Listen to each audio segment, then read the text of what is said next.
नमस्कार, मी स्वामी षडाक्षरी. आज आपण बघणार आहोत एन्झाईम नेमका कसा ॲक्ट होतो, त्याची मेकॅनिझम कशी आहे, एन्झाईम काम करण्याची पद्धत कशी आहे, ज्याला आपण म्हणतो mechanism of enzyme action. Enzyme आणि सबस्ट्रेट ह्या दोघांमध्ये होणारी जी ॲक्शन आहे ती कशी होते त्याच्याबद्दलची माहिती या ठिकाणी आपल्याला घ्यायची आहे. ओके, आपल्याला माहीत आहे आपल्या बॉडीमध्ये अनेक केमिकल रिॲक्शन होतात आणि ह्या सगळ्या केमिकल रिॲक्शन घडवून आणण्यासाठी बायो कॅटलिस्ट म्हणून कोण काम करतं? एन्झाईम.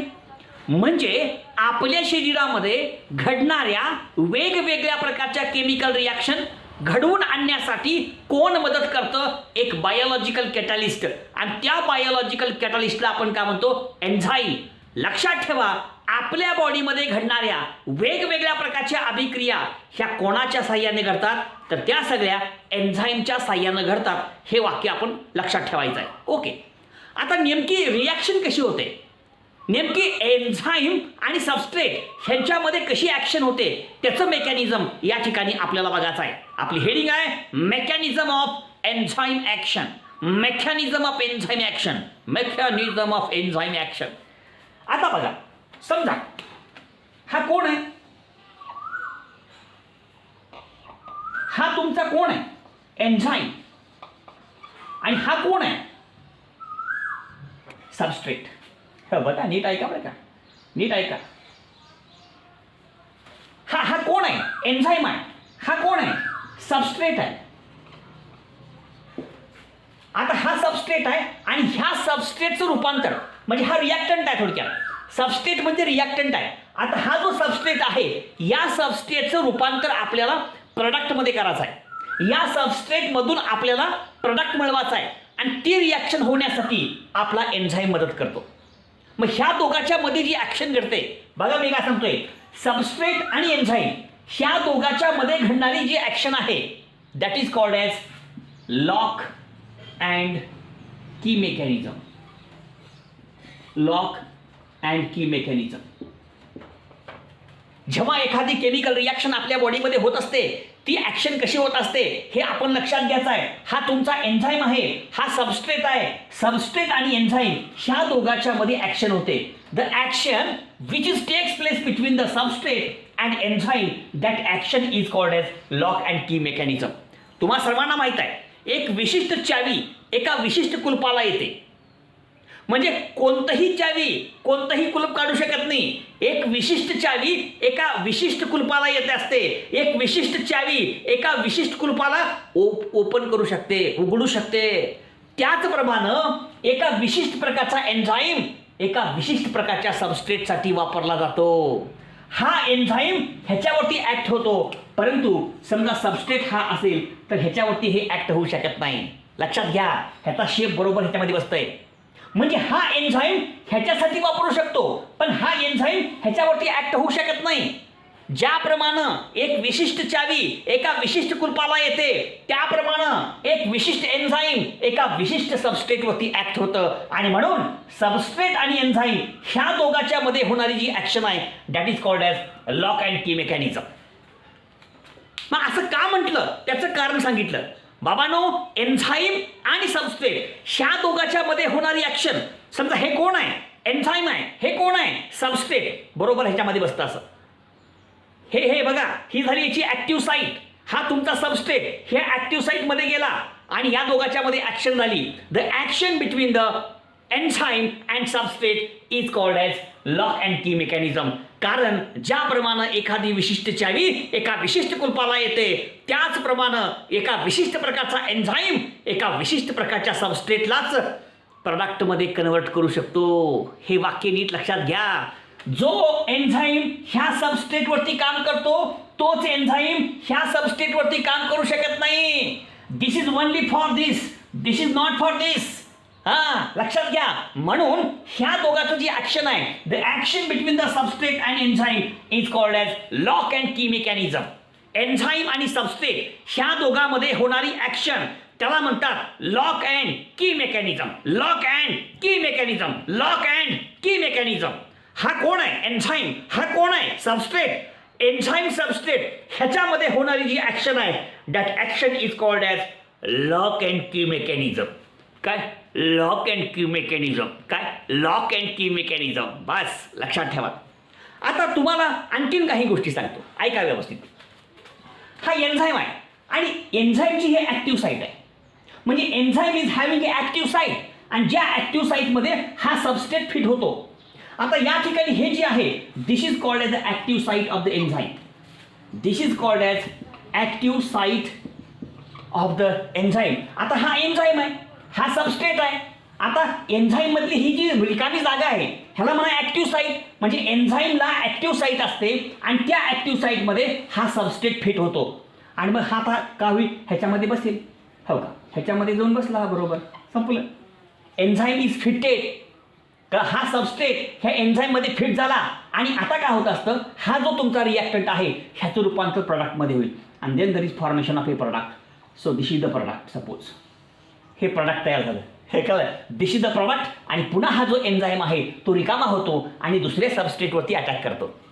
नेमकं घडलं कसं नीट लक्षात घ्या. बघा, हा तुमचा एन्झाईम आहे, एन्झाईमला एक ॲक्टिव्ह साईट असते आणि त्या ॲक्टिव्ह साईटमध्ये हा तुमचा सबस्ट्रेट काय होत असतो, फिट होत असतो. आणि मग त्या ठिकाणी एन्झाईम आणि हा सबस्ट्रेट, आता समजा मी असं करतो ह्याला, समजा हा सबस्ट्रेट आहे, समजा हा सबस्ट्रेट याच्यामध्ये बसला, समजा हो का, इथं आला, समजा हे ॲक्टिव्ह साईटमध्ये बसला. चला, हा कोण आहे, एन्झाईम. हे मधलं कोण आहे, सबस्ट्रेट. आणि एन्झाईम आणि सबस्ट्रेट हे दोघांना मिळून काय झालं, yes, this is called as the enzyme substrate complex. This is called as the enzyme and substrate complex. झालं. आता हा एन्झाईम आहे आणि या एन्झाईम सोबत कोण बाइंड झालं, ह्याच्यामध्ये कोण जाऊन बसलं, सबस्ट्रेट. आणि ह्या दोघांचं हे कॉम्प्लेक्स तयार झालं आणि this complex is called as enzyme substrate complex. In this way this is the enzyme substrate complex. एक वाक्य. अजून एक महत्त्वाचं, आता हा जो तुमचा कॉम्प्लेक्स आहे ह्याची ॲक्टिवेशन एनर्जी फार कमी असते. ॲक्टिवेशन एनर्जी ही फार कमी असते आणि ॲक्टिवेशन एनर्जी फार कमी असल्यामुळं या ठिकाणी लगेच रिॲक्शन होते आणि रिॲक्शनचा रेट वाढतो. Rate of reaction is more. Rate of reaction is more and then this is converted into the product. अशा प्रकारची संपूर्ण अभिक्रिया होत असते. बघा, मी काय काय सांगतोय, एक एक वाक्य नीट लक्षात ठेवा. प्रत्येक एन्झाईमला एक ॲक्टिव्ह साईट असते. त्या ॲक्टिव्ह साईटमध्ये तो सबस्ट्रेट बाइंड होत असतो आणि त्या दोघांचं जे स्ट्रक्चर आहे त्याला आपण काय म्हणतो, एन्झाईम सबस्ट्रेट कॉम्प्लेक्स. आणि तो जो एन्झाईम सबस्ट्रेट कॉम्प्लेक्स असतो त्याची ॲक्टिवेशन एनर्जी फार कमी असते. आणि लक्षात ठेवा, ज्याची ॲक्टिवेशन एनर्जी सर्वात कमी असते त्याची रिॲक्शनची गती जास्त असते. रेट ऑफ रिॲक्शन फार जास्त असतो आणि म्हणून एन्झाईममुळं त्या रिॲक्शनची गती वाढते, रेट ऑफ रिॲक्शन वाढतो आणि त्या सबस्ट्रेटचं रूपांतर प्रोडक्टमध्ये होतं. आणि जेव्हा सबस्ट्रेटचं रूपांतर प्रोडक्टमध्ये होतं तेव्हा तो प्रोडक्ट बाजूला निघतो आणि पुन्हा तो एन्झाईम दुसऱ्या सबस्ट्रेटवरती अटॅक करतो. अशा प्रकारची ह्याची संपूर्ण काम करण्याची पद्धत आहे. सगळं सांगितलं, पुन्हा एकदा तुमच्यासमोर रिपीट करतो तुम्हाला कळण्यासाठी. ओके, बघा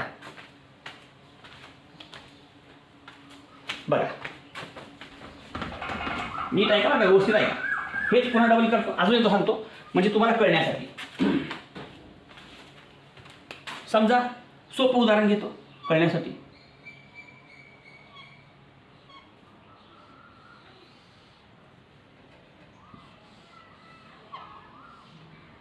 समजा बघा, हा कोण आहे, एन्झाईम आहे. हा कोण आहे, सबस्ट्रेट आहे.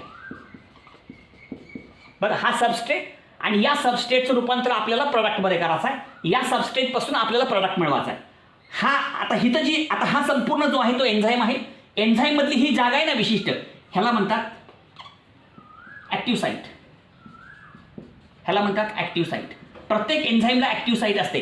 Enzyme is having A active site in which substrate binds.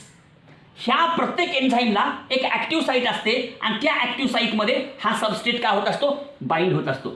समजा ह्याला आपण असं दाखवू, ह्याला असं दाखवू. ही पहिली स्टेप झाली. बघा, आता काय होईल, हा जो आहे तुमचा सबस्ट्रेट ह्याच्यामध्ये जाऊन फिट बसेल. आता हा सबस्ट्रेट ह्या एन्झाईममधली जी ॲक्टिव्ह साईट आहे त्या ॲक्टिव्ह साईटला बाइंड होईल. सबस्ट्रेट हा एन्झाईममध्ये असलेल्या ॲक्टिव्ह साईटला बाइंड होतो. ॲक्टिव्ह साईट म्हणजे तुमच्या एन्झाईमची अशी जागा ज्या ठिकाणी सबस्ट्रेट येऊन बाइंड होतो. सबस्ट्रेटच्या ज्या ठिकाणी एन्झाईमच्या ज्या ठिकाणी सबस्ट्रेट हा बाइंड होत असतो that is called as active site, आणि हा याच्यामध्ये बाइंड होईल. म्हणजे कसं येईल उत्तर आपलं बघा पुढे कळण्यासाठी मी तुम्हाला दाखवतो. फक्त ह्याच्यामध्ये येऊन बसला, आता ह्याच्यामध्ये येऊन बसला, हो का, ह्याच्यामध्ये येऊन बसला, हो का, ह्याच्यामध्ये येऊन बसला, हो का, ह्याच्यामध्ये येऊन बसला बरोबर झाला, हो का, हो का. आता काय केलं आपण, हा तुमचा सबस्ट्रेट आहे, ही एन्झाईमची ऍक्टिव्ह साईट, आणि तुमचा सबस्ट्रेट ह्या ऍक्टिव्ह साईटला काय झाला, बाइंड झाला, आणि हा तुमचा सबस्ट्रेट एन्झाईमच्या ऍक्टिव्ह साईटमध्ये जाऊन बसला. आता याच्यामध्ये आला. आता हा एन्झाईम आहे आणि हा सबस्ट्रेट आहे, म्हणजे ह्या दोघांचे मिळून स्ट्रक्चर तयार झालं. या ठिकाणी एन्झाईम वेगळा आहे, सबस्ट्रेट वेगळा आहे. या ठिकाणी जो सबस्ट्रेट आहे तो एन्झाईमच्या ऍक्टिव्ह साईटमध्ये जाऊन बसलेला आहे, आणि ह्या दोघांचं हे झालं enzyme substrate complex. This is called as enzyme substrate complex. आणि याच्या पुढची स्टेप अशी आहे की हा जो तुमचा सबस्ट्रेट आहे त्याचं रूपांतर प्रोडक्टमध्ये होतं, आणि हा जो तुमचा एन्झाईम आहे तो रिकामा होतो आणि दुसऱ्या सबस्ट्रेटवरती पुन्हा अटॅक करतो. मग याच्यामधला हा आहे, हो का, हा तयार झाला product. So this is a formation of product. हा प्रोडक्ट तयार झाला, आणि हा जो आहे तुमचा, हो का, हा पुन्हा रिकामा झाला, हो का. हा एन्झाईम रिकामा झाला आणि हा प्रोडक्ट तयार झाला. हा जो सबस्ट्रेट होता तो सबस्ट्रेट त्याचं रूपांतर झालं प्रोडक्टमध्ये, आणि अशा प्रकारे दर is formation of a product from the substrate. आणि एन्झाईम्स बिकम्स फ्री. हा एन्झाईम फ्री झाला आणि हा एन्झाईम पुन्हा दुसऱ्या सबस्ट्रेटवरती अटॅक करू शकतो. हा दुसरा सबस्ट्रेट पुन्हा हा ह्याच्यावरती अटॅक करतो. अशा प्रकारचं हे संपूर्ण मेकॅनिझम आपण त्या ठिकाणी लक्षात घ्यायचं आहे. अतिशय सोपी माहिती आहे, फक्त व्यवस्थित समजून घ्यायचं आहे. हेच मेकॅनिझम आहे. आणि लक्षात घ्या, हा जो तुमचा एन्झाईम सबस्ट्रेट कॉम्प्लेक्स आहे ह्याची ॲक्टिवेशन एनर्जी फार कमी असते. आणि एक वाक्य लक्षात घ्या, लिहू का इथं, ॲक्टिवेशन एनर्जी ही लो असते. ॲक्टिवेशन एनर्जी कशी असते, लो असते. आणि ह्याची ॲक्टिवेशन एनर्जी कमी असल्यामुळं याची रिॲक्शन करण्याची गती वाढते, आणि त्याच्यामुळं रिॲक्शनची गती वाढते. रेट ऑफ रिॲक्शन काय होतं, वाढतं, इन्क्रीज होतं.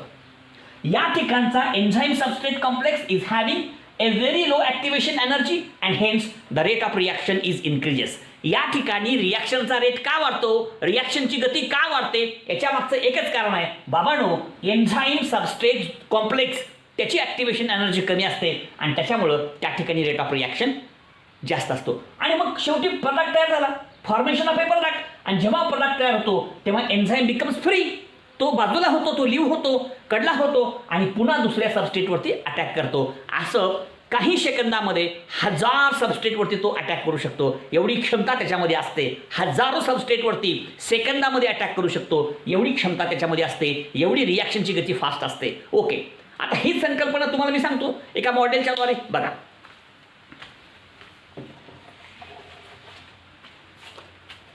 नीट बघा, व्यवस्थित बघा. आता बघा, समजा हा तुमचा एन्झाईम आहे, नीट आहे का बरं का.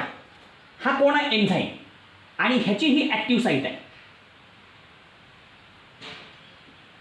बघा, हा कोण आहे, एन्झाईम आहे, आणि एन्झाईमचा या ठिकाणी सबस्ट्रेट अटॅच होणार आहे, आणि हा आहे तुमचा सबस्ट्रेट. ह्याला आपण सबस्ट्रेट म्हणू, आणि हा एन्झाईम.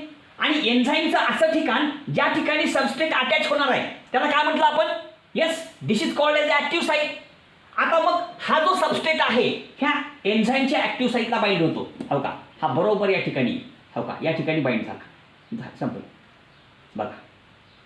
बघा, हा कोण आहे, एन्झाईम, हा कोण आहे, सबस्ट्रेट, आणि एन्झाईम हा सबस्ट्रेटला बाइंड झाला, आणि मग या ठिकाणी एन्झाईम सबस्ट्रेट कॉम्प्लेक्स तयार झाला.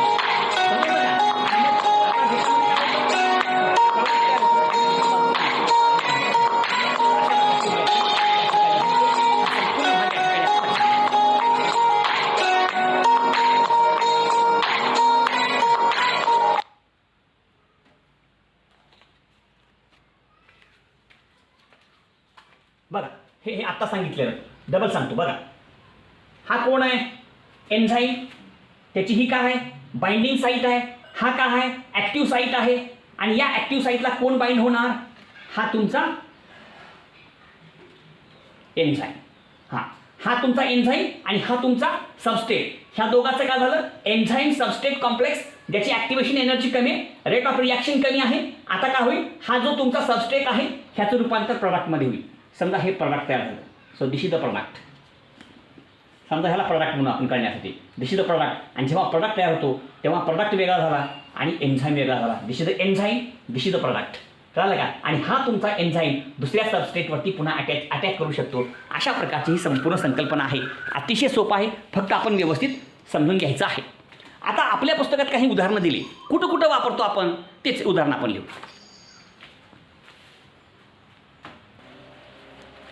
आता या ठिकाणी इंडस्ट्रीयल ॲप्लिकेशन्स, इंडस्ट्रीमध्ये या एन्झाईमचा वापर कशासाठी होतो. इंडस्ट्रीयल थोडी हेडिंग लिहा, इंडस्ट्रीयल ॲप्लिकेशन.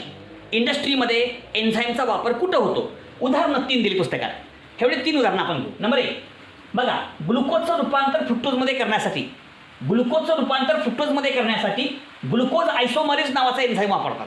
काय म्हणलं मी, ग्लुकोजचं रूपांतर फ्रुक्टोजमध्ये करण्यासाठी ग्लुकोज आयसोमरेज नावाचा एन्झाईम वापरतात. अँटीबायोटिक तयार करण्यासाठी, वेगवेगळ्या प्रकारचे अँटीबायोटिक त्याचं मॅन्युफॅक्चरिंग करण्यासाठी पेनिसिलिन जी असायलेज नावाचा एन्झाईम वापरतात. बघा, लॉन्ड्री डिटर्जंट्स तयार करण्यासाठी, लॉन्ड्री डिटर्जंट्स मॅन्युफॅक्चर करण्यासाठी प्रोटीएजेस नावाचा एन्झाईम वापरतात. प्रोटीएजेस या ठिकाणी ग्लुकोज आयसोमरेज एन्झाईमचं नाव आहे, पेनिसिलिन जी असायलेज एन्झाईमचं नाव आहे, प्रोटीएजेस एन्झाईमचं नाव आहे. हे एन्झाईम ह्या सगळ्या गोष्टी घडवून आणतात. ग्लुकोजचं रूपांतर फ्रुक्टोजमध्ये करणे, अँटीबायोटिकचं मॅन्युफॅक्चर करणे आणि लॉन्ड्री डिटर्जंटचं सुद्धा, ह्या सगळ्या गोष्टी ज्या असतात ह्या एन्झाईमच्या सहाय्यानं होतात. त्याची काही उदाहरणं आपल्यासमोर आहेत. अशा प्रकारे ही सगळी माहिती आपल्यासमोर आपण एक्सप्लेन केलेली आहे. हा संपूर्ण पोर्शन आपल्यासमोर आहे. तर ही सगळी माहिती या ठिकाणी आपण बघितली. लाईक करा, शेअर करा, सबस्क्राईब करा. बरोबर आहे का. तर अशा प्रकारे लाईक नुसतं करा म्हणलं ना तुम्ही करणार झाला, करा की राव, लाईक करा राव, सबस्क्राईब करा राव आणि काय म्हणते ते शेअर करा राव. अशा प्रकारची सगळी माहिती या ठिकाणी आपल्यासमोर आहे, बघितलेली आहे. अशा प्रकारची सगळी माहिती लाईक करा, शेअर करा, सबस्क्राईब करा. धन्यवाद, धन्यवाद.